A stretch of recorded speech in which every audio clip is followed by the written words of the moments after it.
오늘은 우리 앞에 놓여져 있는 인생 길을 하나님께서는 크게 나누어서 두 개의 길로 정리를 해 주셨습니다. 모든 이 세상의 인생 앞에는 두 개의 길밖에 없어요. 다른 길은 없습니다. 중간에 회색 지대는 없습니다. 그것이 생명의 길이냐 사망의 길이냐, 생명의 길로 가느냐 사망의 길로 가느냐, 둘 중에 하나예요. 그러면서 생명의 길은 어떤 길이냐, 하나님께 성경을 통해 우리가 다 가르쳐 주셨습니다.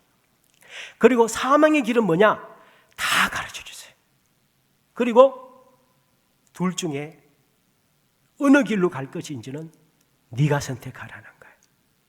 오늘 하나님께서 우리에게 주신 생명의 길을 가르쳐 주신 대로 오늘 생명의 길을 가기 때문에 오늘 이 자리에 주일날 주님 앞에 나온 줄 믿습니다.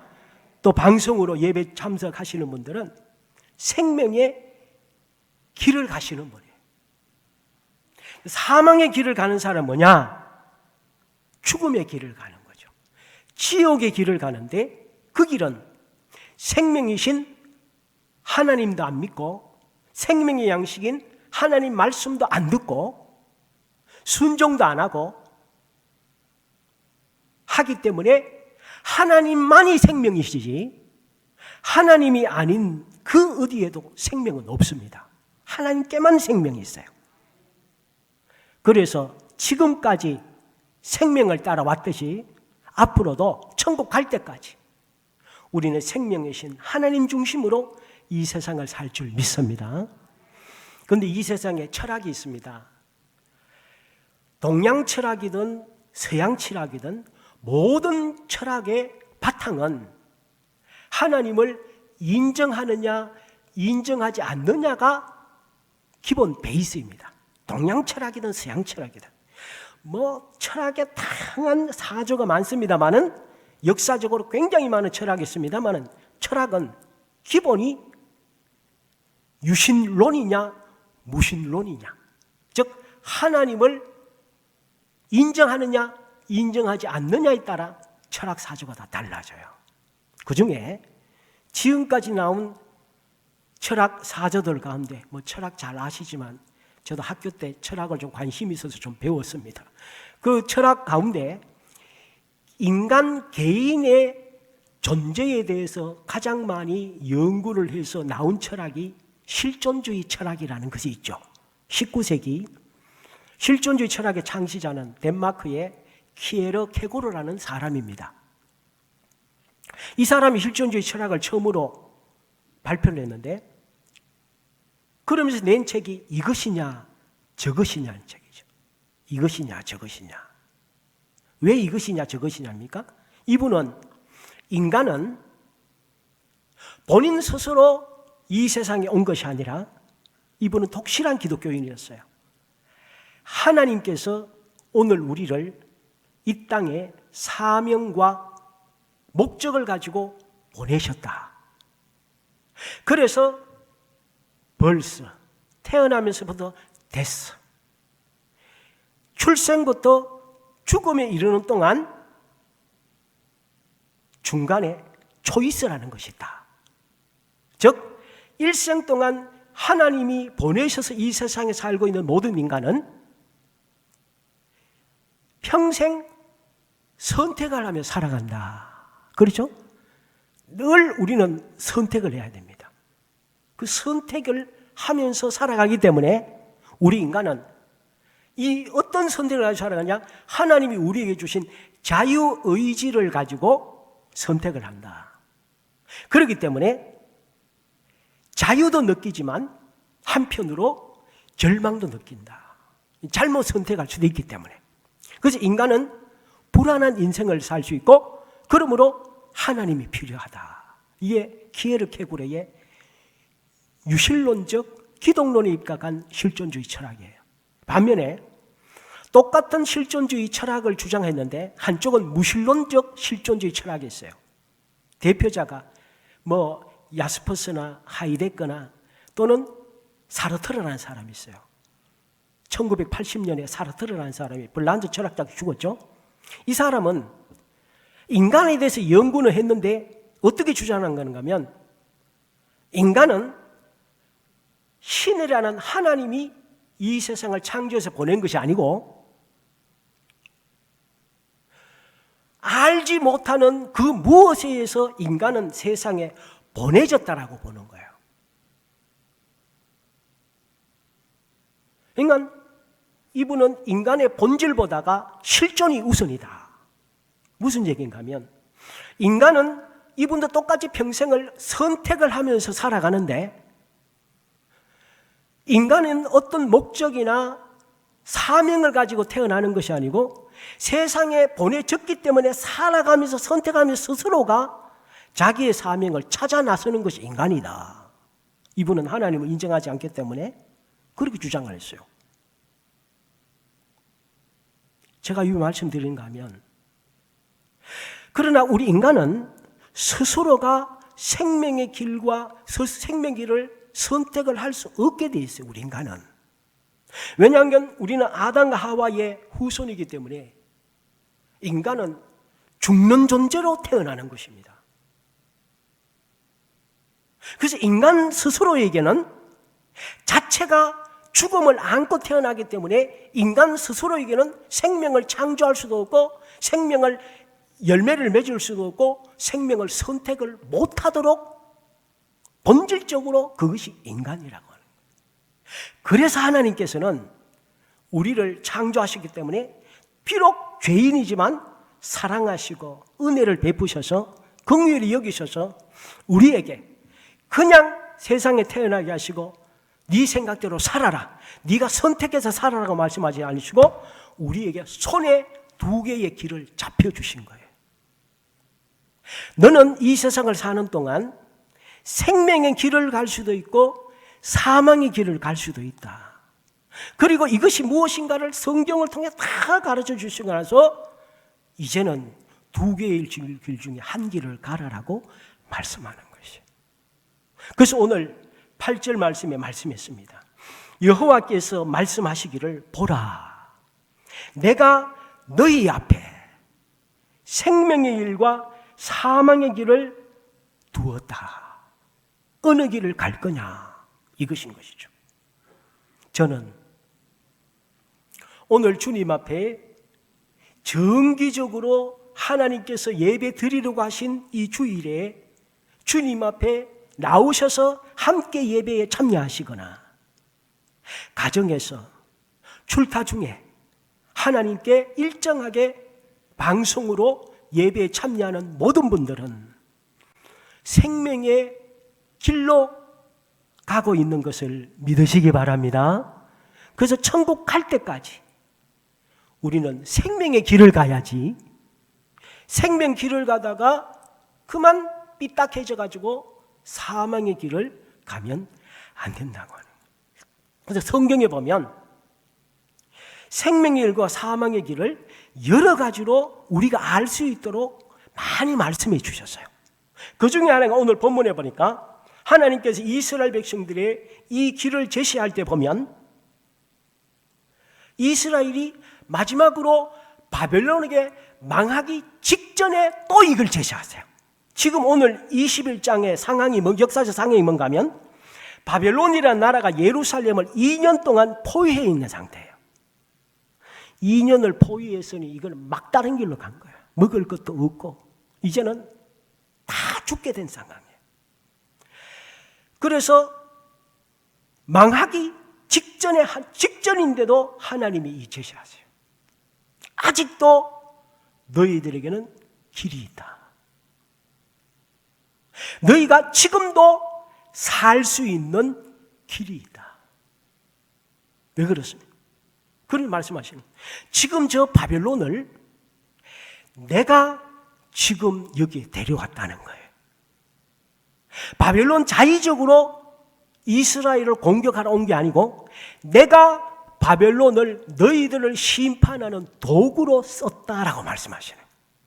그러므로 내가 저들을 물리칠 수도 있고 너희들을 공격하게 할 수도 있는 권한이 나에게 있다.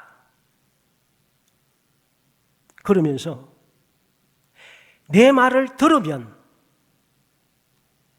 저들을 물리칠 것이고 너희들이 살 길을 줄 것이고 그렇지 않으면 오늘 죽는다. 그 말씀이에요. 결국 어떻게 됐습니까? 결과론적으로 말하자면 이들은 하나님의 말씀을 불순종합니다. 그래서 이스라엘이 멸망하는 거예요. 이래도 하나님 너무합니까? 라는 말을 할 수가 있나요? 절대로 없습니다.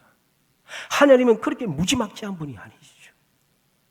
기회를 살 수 있는 길을 끝까지 하나님은 주십니다. 그런데 악한 우리 인간이 끝까지 하나님을 거부하기 때문에 세상에 심판이 임하는 거죠. 오늘도 마찬가지입니다. 예수 그리스도를 믿으면 영생한다. 천국 간다. 영원히 산다. 하나님께서 생명의 길을 분명하게 이 세상에 제시를 하고 계세요. 지금도. 그러나 불순종하면 반드시 죽는다. 반드시 지옥 간다. 얘기하고 있어요. 그러나 지금 세상은 어떻습니까? 주님의 말씀에 순종해서 생명의 길을 가는 사람은 오늘 이 주일에도 주님 앞에 예배 드리는 사람의 숫자가 훨씬 작은 것이죠. 수많은 사람들이 오늘 당장 죽을지도 모르는 무서운 세상 현실을 살면서도 하나님 말씀을 불순종해요. 근데 나중에 지옥 가가지고 하나님께 따질 수 있나요? 그렇게 기회를 줬는데 본인들이 불순종하는 거예요. 불순종하는 거예요. 그래서 요한복음 3장 36절에 말씀하죠. 아들을 믿는 자는 영생이 있지만, 예수님을 믿는 자는 영생이 있지만 예수 그리스도에게 순종하지 않는 자는 생명도 없고 도리어 하나님의 진노를 받게 된다 말씀하셨습니다. 오늘 우리뿐만이 아니라 사랑하는 우리 가족들, 부모, 형제들, 우리 모두 끝까지 생명의 길을 가는 우리 모두가 될 줄 믿습니다. 그 다음에 성경에 보면 이 생명의 길과 사망의 길을 또 비유적으로 설명해 놓았습니다. 마태복음 7장에 어떻게 했습니까? 좁은 문, 좁은 길이 있고 넓은 문, 넓은 길이 있다고 말씀하세요. 좁은 문, 좁은 길은 생명의 길이고 넓은 문, 넓은 길은 사망의 길이다. 마태복음 7장 13절 14절에 보니까 생명으로 인도하는 문은 적고 길이 협착하여 찾는 이가 적다. 지금 생명의 길을 가는 사람이 전 세계적으로 정말 적죠. 늘 말씀드리지만 세계에서 그래도 주일 성소 제일 많은 민족이 한국과 미국이잖아요. 근데 한국도 갈수록 생명의 길을 가는 사람들이 적어지고 있어요. 지옥 가는 줄도 모르고 그렇게 살고 있는 거예요. 전 세계 70억 중에 75억 중에 좁은 길을 가는 사람의 숫자가 얼마나 되겠습니까? 그러므로 오늘 우리에게 생명의 길을 가게 하시는 성령님, 오늘도 주님의 전에 가서 예배 드릴 수 있도록 성령께서 우리 마음을 감동하시고, 그리고 거기에 우리가 순종이 되어서 이 자리에 나오고 각자의 자리에서 방송으로 예배에 참여하시는 분들은 하나님께서 특별히 사랑하셔서 생명길을 가게 하신 줄 믿으시기 바랍니다. 이보다 더 귀한 것이 없어요. 이보다 더 귀한 것이 없어요. 그래서 오늘 끝까지 이 길을 가야 되죠. 그 다음에 또 생명의 길과 사망의 길을 비유한 것이 창세기 8장에 보면 비둘기가 까마귀가 나와요. 비둘기가 까마귀. 노아 홍수 심판 후에 방주 밖의 상황을 알려고 노아가 비둘기하고 까마귀를 보내요. 비둘기를 보냈더니 비둘기는 곡식을 먹고 사는 새다 보니까 물이 창궐하니까 곡식이 없어요. 비둘기는 다시 돌아왔어요. 그런데 까마귀는 나가더니 물이 아직도 줄지 않았는데도 까마귀는 안 돌아왔어요. 까마귀는 뭘 좋아하는 새입니까? 시체를 좋아해요. 상한 것을 좋아해요. 그래서 비둘기는 생명을 상징하고 까마귀는 죽음을, 사망을 상징하는 거죠. 꼭 그래서는 아니겠지만 오늘날 비둘기는 평화를 상징하고 생명을 상징하는 거예요. 또 성경에 보면 생명의 복과 죽음의 저주에 대해서 말씀하고 있습니다. 신명기 30장 19절 20절에 보면 내가 오늘 생명과 사망, 너희 앞에 두 개가 있다는 거예요. 생명과 사망, 복과 저주를 내 앞에 두었나니 너와 내 자손이 살기 위해서는 생명을 택하라. 우리 자신도 생명을 택해야 되겠지만 우리의 가족들과 부모 형제들과 우리 교회의 모든 분들은 생명을 선택하라는 거예요. 그 생명을 선택하는 것이 뭐냐?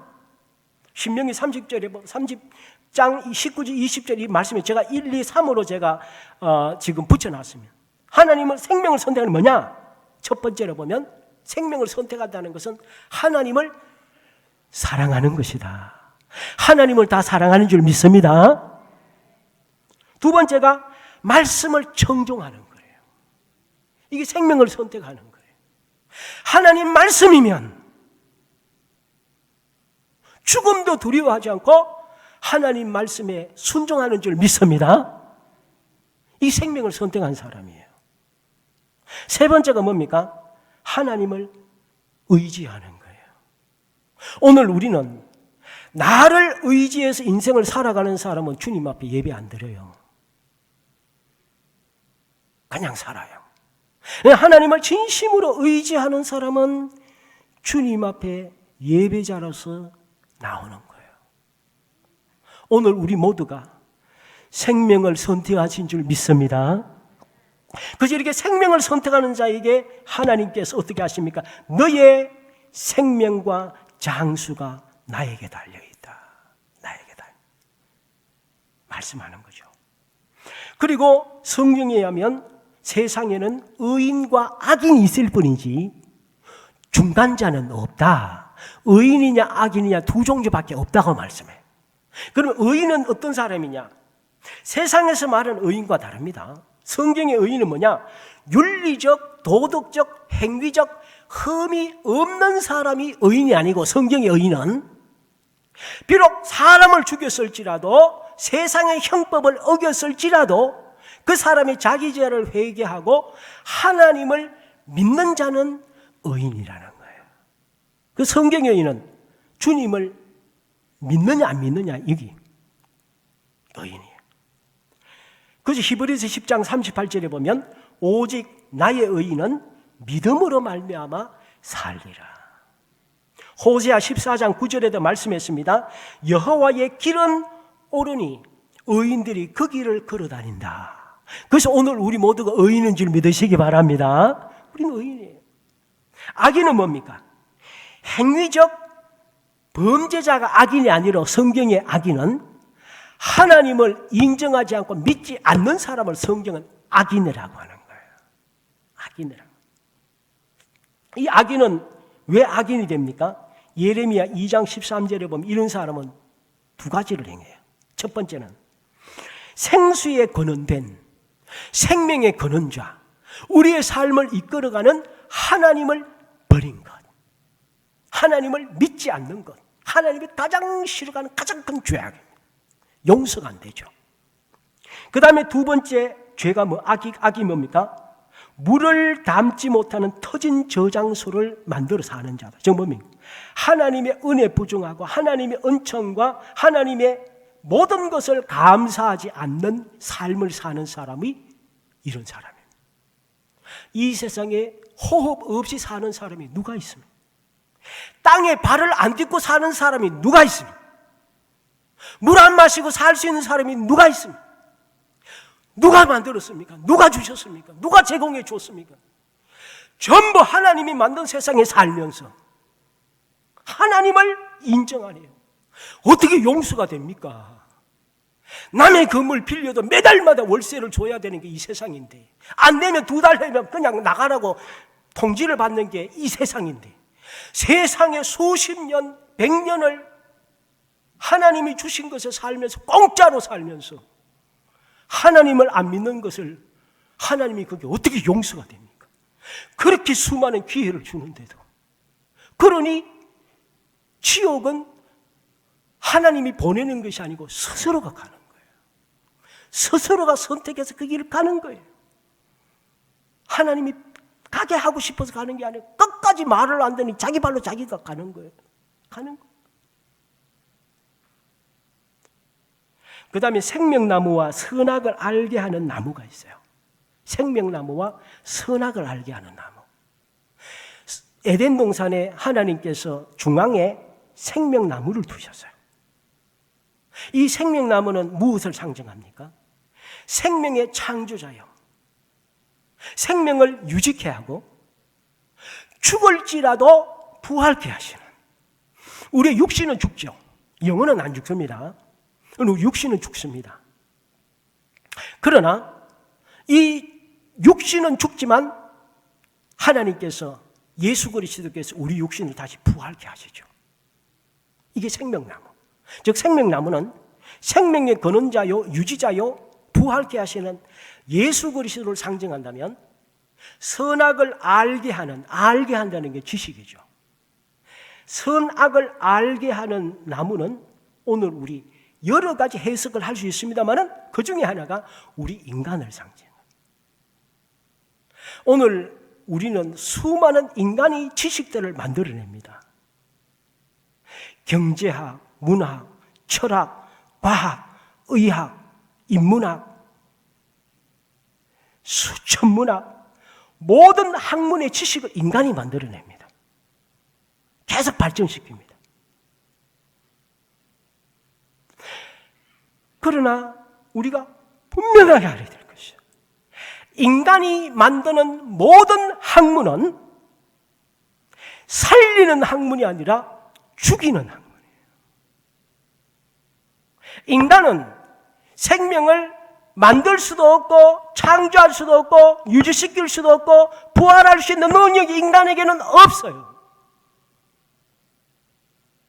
하나님은 생명의 열매 창조하시지만 우리 인간은 수천 년 동안 노력한 인간의 열매는 생명의 열매가 아니라 죽음의 열매, 사망의 열매를 만드는 것이 우리 인간의 지식이에요. 이걸 우리 분명히 알아야 돼요. 그런데 세상은 우리 인간의 생명을 낳을 수 있고 유지시킬 수 있다고 믿고 그 바탕 위에서 진화를 만들어내고 공산주의를 만들어내고 수많은 무신론적인 일들을 하고 있는 거죠. 우리 인간은 생명을 창조할 수 없어요. 그래서 우리는 하나님께 나와야 되는 거예요. 잠언 14장 12절에 분명하게 말씀했습니다. 인간에게, 사람에게 옳게 보이는 길이 인간 스스로는 있다고 생각을 해요. 그러나 그 끝은 결국 죽음의 길이라고 하나님께서 분명하게 결론지어 놓으셨어요. 그러므로 우리는 하나님을 선택하고 하나님이 만들어 놓으신 생명의 길의 인생을 살아야지 하나님 없는 인생을 절대로 살면 안 된다는 거예요. 그래서 이 세상을 하나님의 의로 살 거냐, 자기 의로 살 것이냐,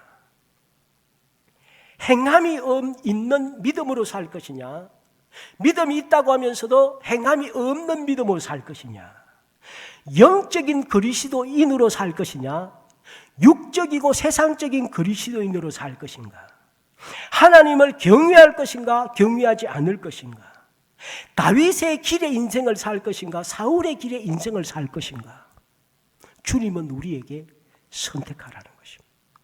저는 주님이 원하시는 생명의 길을 천국 갈 때까지 끝까지 가고 우리의 모든 가족들, 부모, 형제들도 함께 생명의 길을 가게 될 줄 믿습니다. 반드시 이 길을 가야 돼요. 그리고 생명의 길을 가느냐 사망의 길을 가느냐 규정짓는 중요한 것이 진정성 있는 기도냐 진정성 기도가 없느냐 이 차이입니다. 제가 아까 말씀과 기도가 인생의 신앙의 두 기둥이라고 그랬어요. 또 하나 생명의 길의 삶을 살 거냐 사망의 길에 살 거냐 중요한 게 기도 문제예요. 오늘 본문에 보면 시드기야가 이스라엘의 마지막 왕입니다. 지금 바벨론이 2년간 포위해 있는 상황이에요. 오늘 본문이 포위해 있는 상황입니다. 막바지예요. 이제 끝난 상황이에요. 이때에 이 시드기야가 마지막 왕인데 이 왕이 그때의 선지자가 예레미야였다고 그랬잖아요. 예레미야 선지자에게 사람을 보냅니다. 오늘 읽지 않았습니다만 21장 1절 2절에 보니 이런 말씀이 있어요. 시드기야의 왕이 말기야의 아들 바스훌과 제사장 마세야의 아들 스바냐를 예레미야에게 보내니라. 지금 다급해요. 죽게 생겼어요. 그러니까 예레미야에게 보내서 뭐라고 하는가 하면 바벨론의 느부갓네살 왕이 우리를 치니 청컨대 너는 우리를 위하여 여호와께 간구하라. 여호와께서 혹시 그의 모든 기적으로 우리를 도와 행하시면 그가 우리를 떠나리라. 하나님이 혹시 우리의 기도를 응답하시면 바벨론을 물러가게 하시지 않겠느냐. 그러니까 기도해달라고 예레미야 선지자에게 시드기야가 부탁을 해요. 결과가 어떻게 됐죠? 바벨론이 더 격렬하게 해서 시드기야 두 눈을 다 뽑아버려요.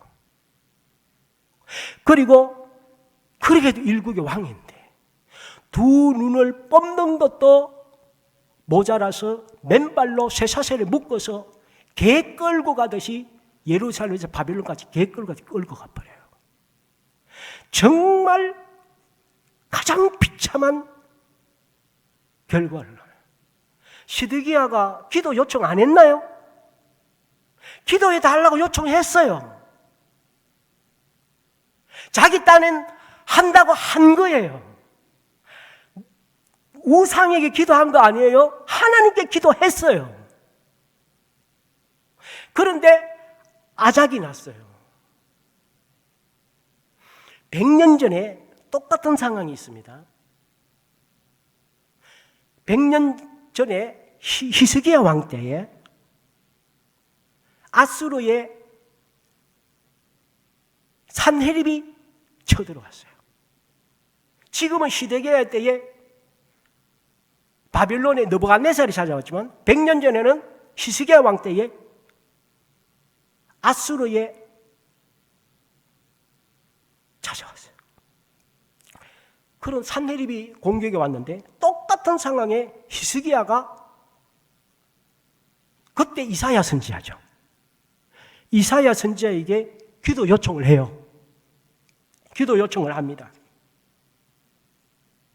그런데 그때에는 하나님이 도와주셔서 아수르가 어떻게 됩니까? 하룻밤 사이에 이사야 37장 1절에 4절을 제가 요약해서 말씀드릴게요. 이렇게 말씀합니다. 히스기야가 자기 옷을 찢고 굵은 베옷을 입고 여호와의 전에 갔고 신하들을 보내어 이사야에게 당신을 살아계신 하나님께 기도해 주소서라고 했더니 시드기야 때는 왕이 두 눈 뽑혀서 쇠사슬을 매서 맨발로 질질 개 끌려가듯 하나님이 그렇게 하셨는데 100년 전에는 히스기야와 이사야의 기도를 들으시고 그날 밤에 기도한 그날 밤에 어떻게 하시면 아수르의 군대 18만 5천 명을 하룻밤에 하나님이 다 몰살시켜버려요.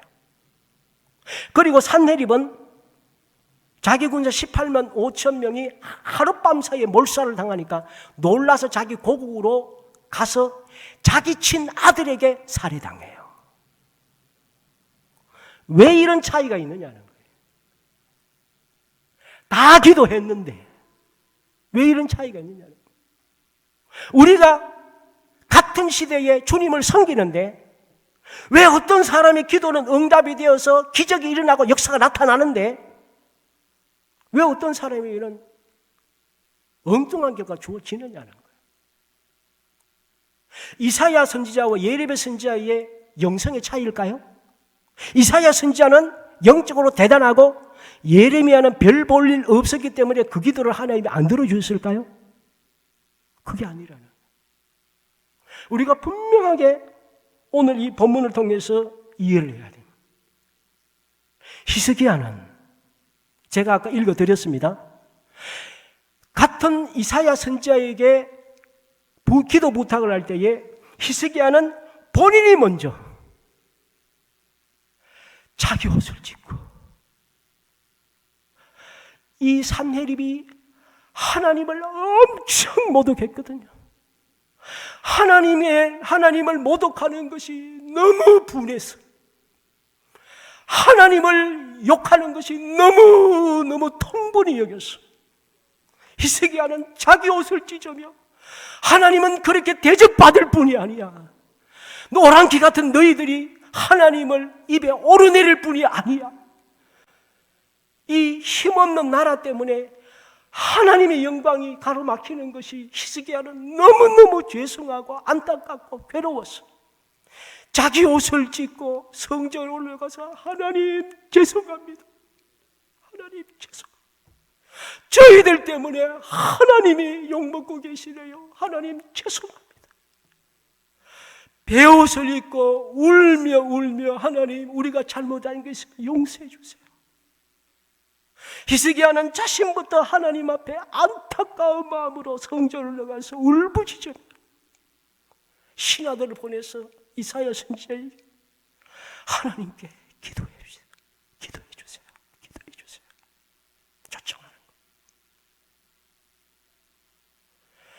성경에는 하나님께서 하나님의 사자를 보내서 18만 5천 명을 하룻밤새 그냥 몰살시키고 나오는데 이게 성경에만 있으면 사람들은 성경이 또 뭐 짜고 썼다고 그러죠. 이 기록이 이때의 기록에 이집트 역사에 정확 기록이 돼 있어요. 어떻게 이런가 하면 아수르 산헤립의 군대에 전염병이 돌아가죠. 전염병이 하룻밤에 몰살을 했다는. 지금 생각 가능해 안 가능해요? 가능하죠. 전염병이 그렇게 무서운 거예요. 그런데 왜 시드기야 때는 똑같은 나라만 바뀌었지 사람만 바뀌었지 예레미야 선지자나 이사야 선지자나 다 대단한 사람 아닙니까? 그런데 똑같이 기도했는데 왜 시드기야 때는 이렇게 폭삭 망했냐는 거예요. 그 중요한 이유는 시드기야를 연구해 보면 알아요. 시드기야는 성경에 한 번도 하나님께 기도했다는 말이야. 단지 지는 기도 안 하고 자기는 하나님 앞에 진정성 있게 진심으로 하나님께 안 나가고 히스기야 흉내만 낸 거예요. 예레미야에게 사람 보내가지고 지금 보면 보세요. 혹시 하나님이 하실 수 있으면 이게 기도입니까? 이게 부탁입니까? 자기는 하나님 앞에 엎드리지도 않고 기도도 안 하고 통분히 여겨서 진심으로 하나님을 욕하는 것에 대한 같은 안타까운 괴로운 마음, 죄송한 마음 갖지도 않고 예레미야 좀 기도 좀 해줘. 야, 너 대단한 사람 아니냐? 너 기도하면 하나님 안 들어주시겠냐? 하나님이 어떻게 응답하실 수 있습니까? 망한 거죠. 제가 1부에도 말씀드리기 때문에 2부에도 말씀드립니다. 이건 저에게도 똑같이 적용되는 말이에요. 그런데 놀라운 사실은 보세요. 히스기야 히스기야가 이렇게 대단한 사람이에요. 그리고 자신의 불치병까지도 기도해서 15년 연장받은 사람이 히스기야예요. 그런데 이 히스기야의 아들이 누구라고요? 므낫세잖아요. 이 므낫세가 언제 태어나는가 하면 히스기야가 15년 생명이 연장된 그때에 그 이후 태어나요. 그러니까 히스기야가 아주 나이가 많을 때 태어나는 게 므낫세예요. 그러니까 15년 생명이 연장되고 태어난 날이 므낫세니까 엄청난 축복 속에 태어난 아들이에요. 그런데 그 므낫세가, 그 대단한 히스기야 아들인 므낫세가 성경에는 이스라엘 역사상 가장 악한 왕이 므낫세였어요. 하나님께서 이스라엘 멸망시키되 므낫세 때에 나는 너희 나라를 반드시 멸망시키다가 하나님께서 선포를 해버렸어요. 아버지가 히스기야인데 그 아들이 얼마나 악했는지 이스라엘 가장 악한 왕이 됐어요. 시드기야는 누구 아들인지 아세요? 이스라엘 역사상 가장 다윗 빼고 영적으로 가장 위대한 왕, 분열 왕국 중에 가장 위대한 히스기야와 요시야 아닙니까? 요시야는 종교개혁을 일으킨 왕이에요. 대단한 왕이에요. 그 걸출한 영적인 아버지 밑에 므낫세 같은 가장 악한 왕이 태어났을 뿐만이 아니라 종교개혁을 일으킨 가장 위대한 왕의 아들이 4명이 있어요. 요시야에게. 그 중에 셋째 아들이 시드기야예요. 시드기야 때에 나라가 망하는 거예요. 이걸 뭐 어떻게 설명할 겁니까?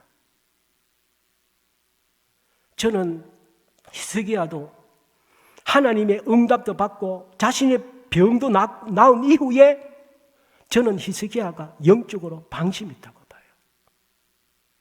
요시야 역시 본인은 종교개혁을 일으키고 본인은 나라를 하나님 앞에 바르게 하려고 노력했지만 영적으로 방심했다고 봐요. 그러니까 그 아들들의 나라가 결국 망하고 마는 거예요. 제가 말씀드리고 싶은 것은 이 말씀을 준비하면서 제가 심령 속에 깨달은 거예요. 오늘 저는 가끔 우리 제자교회 정도 되면 우리 온 장로님, 권사님, 집사님, 우리 온 교우들은 그래도 잘 살아오셨잖아요. 저는 예수님을 잘 믿었고 주님의 뜻을 순종하려고 애도 썼고 축복도 많이 받았고 우리 인생은 우리 제자교회 분들은 제가 봤을 때 정말 열심히 사셨어요. 정말 축복된 삶을 사셨어요. 그러나 감히 도전합니다. 감히 말씀드립니다. 우리가 내가 잘 살고 내가 축복받고 내가 은혜 받는 것으로 끝난다면 오늘 우리도 히스기야 같이 될 수 있고 요시야 같이 될 수가 있어요. 나만 축복받고 나만 잘 살면 뭐합니까? 그 아들 므낫세가 가장 악한 왕이 되었고 시드기야 때에 나라가 망했어요. 우리가 얼마나 축복받았습니까? 이제는 히스기야처럼 요시야처럼 절대로 방심하면 안 돼요. 우리의 남은 삶 축복받았다고 절대로 우쭐대지 마시고 지금까지 내가 주님 앞에 잘 살아왔지요? 그걸로 만족하지 마요. 하나님, 내 가족, 내 부모 형제 저를 축복해 주신 것 감사합니다. 그러나 저는 내 후대가 므낫세 같고 시드기야 같은 것은 저는 원치 않습니다. 하나님, 저를 진심으로 아끼신다면 제 후손들도 정말 주님 잘 섬기는 후손들이 되게 하여 주시옵소서. 우리 기도하십시다. 기도해서 얼마나 우리 자녀들이 순종자 잘하고 훌륭합니까? 그러나 우리가 분명히 얘기해야 될 것 같아요. 나는 너희가 세상적으로 좋은 직장 가지고 돈 많이 벌고 잘 되는 건 난 감사해. 너무 좋아. 너무 기뻐. 그런데 진짜 내 기쁨은 너희가 예수님 잘 믿는 거야. 예수님 잘 믿는 거야. 그게 나에게 가장 큰 기쁨이야. 가장 큰 효도야. 이 얘기를 우리가 전달해 주고, 저는 이 본문 말씀을 주신 하나님의 말씀의 뜻을 깨달아서 우리는 실수하거나 방심하지 않는 그런 모습으로 주님을 섬기는 우리 모두가 되기를 주의 이름으로 부탁을 드립니다.